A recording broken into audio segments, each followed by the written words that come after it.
Marami sa atin ang tumitingin sa bagong taon na may panibagong pag-asa. Ang bawat bagong taon ay isang pagkakataon upang magsimula muli, upang magbago at magpatuloy sa ating mga pangarap. Sa bawat paglipas ng taon, tayo ay nagiging mas matatag at mas handa sa mga hamon ng buhay. Umaasa tayo sa magagandang bagay na darating. Ang mga paputok at kasiyahan ay simbolo ng ating pag-asa at pananabik sa mga bagong oportunidad. Ang bawat ngiti at yakap ay nagpapakita ng ating pag-asa sa mas maliwanag na bukas. Umaasa tayo sa mas masaganang buhay. Ang bawat hapagkainan na puno ng pagkain at ang bawat hardin na puno ng ani ay simbolo ng ating pag-asa sa kasaganaan. Ang bawat butil ng bigas at bawat prutas na ating inaani ay bunga ng ating pagsisikap at pananampalataya. At umaasa tayo sa mas mapayapang mundo. Ang pagkakaisa at kapayapaan ay mga adikay na ating pinapangarap. Ang bawat kamay na nagkakaisa at bawat rally para sa kapayapaan ay nagpapakita ng ating pagnanais na magkaroon ng mas maayos at mapayapang lipunan. Ang pag-asa ay isang magandang bagay. Ito ang nagbibigay sa atin ng lakas at inspirasyon upang magpatuloy. Ang bawat ngiti at bawat pagsikat ng araw ay paalala na may bagong simula at bagong pag-asa sa bawat araw. Ito ang nagbibigay sa atin ng lakas para harapin ang mga hamon sa buhay. Ang bawat pagsubok na ating nalalampasan ay nagpapalakas sa atin. Ang bawat bundok na ating inaakyat at bawat pagsasanay na ating ginagawa ay nagpapakita ng ating determinasyon at lakas ng loob. Kung may pag-asa tayo, mas madali nating malalampasan ang mga pagsubok. Ang suporta ng ating mga kaibigan at pamilya ay nagbibigay sa atin ng lakas upang magpatuloy. Ang bawat balakid na ating nalalampasan ay patunay ng ating katatagan at pag-asa. Ang taong 2025 ay isa na namang bagong simula. Ito ay isang pagkakataon upang buksan ang bagong pinto ng mga oportunidad. Ang bawat pagsikat ng araw at bawat bagong pintuan na ating binubuksan ay simbolo ng bagong simula at bagong pag-asa. Ito ang pagkakataon para magbago at maging mas mabuting tao. Ang bawat puno na ating itinatanim at bawat donasyon na ating ibinibigay ay nagpapakita ng ating pagnanais na magbago at maging mas mabuting tao. Ang bawat maliit na aksyon ay may malaking epekto sa ating komunidad. Ito rin ang pagkakataon para magpasalamat sa lahat ng biyayang natanggap natin. Ang bawat dasal at bawat yakap ay simbolo ng ating pasasalamat.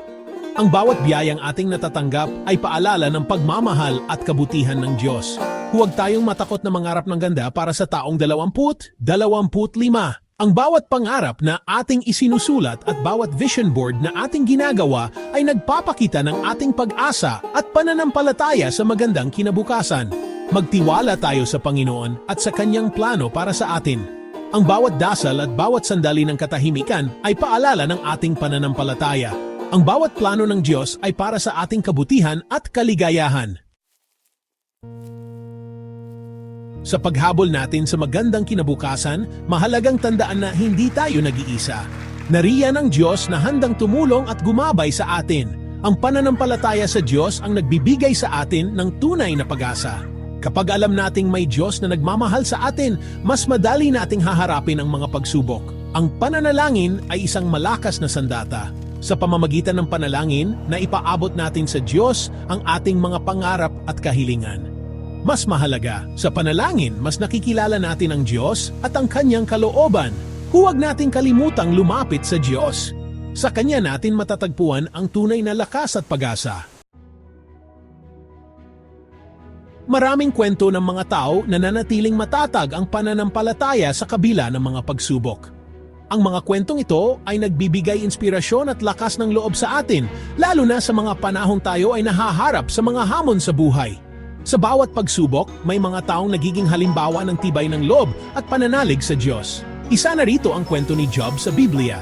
Nawalan si Job ng lahat ng kanyang ari-arian, mga anak at kalusugan. Sa kabila ng lahat ng ito, hindi siya nawala ng pag-asa.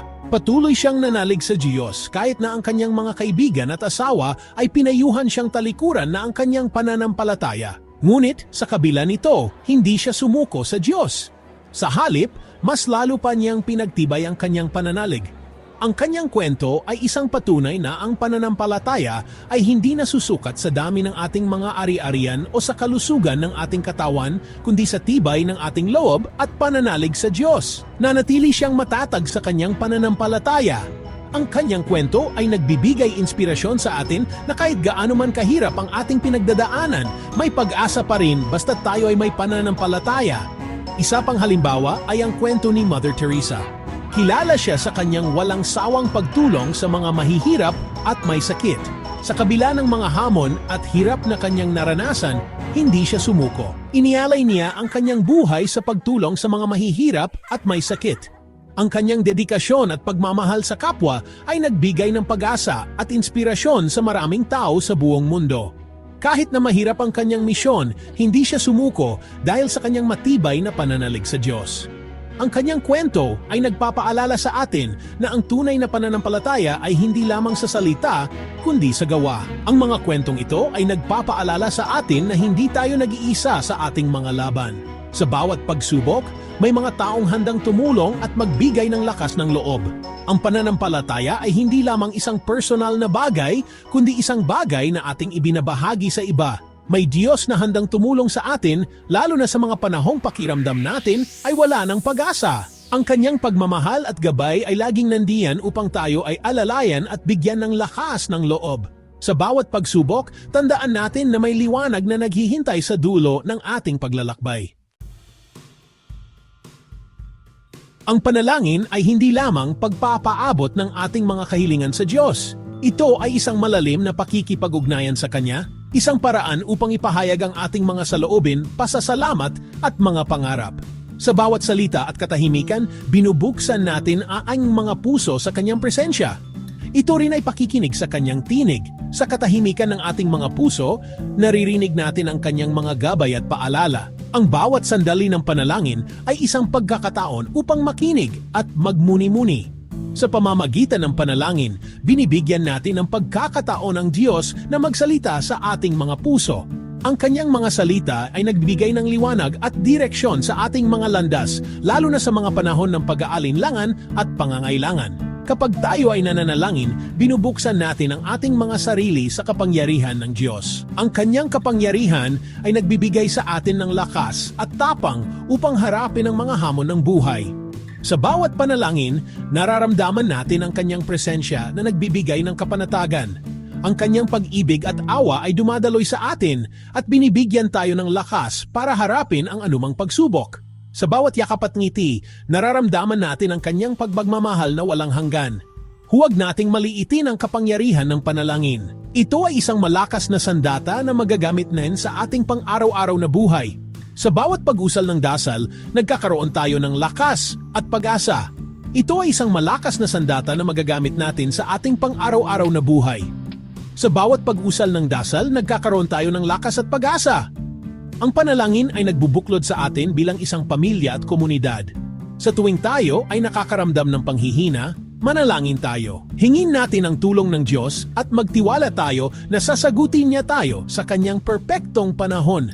Ang bawat panalangin ay isang hakbang patungo sa mas maliwanag na bukas.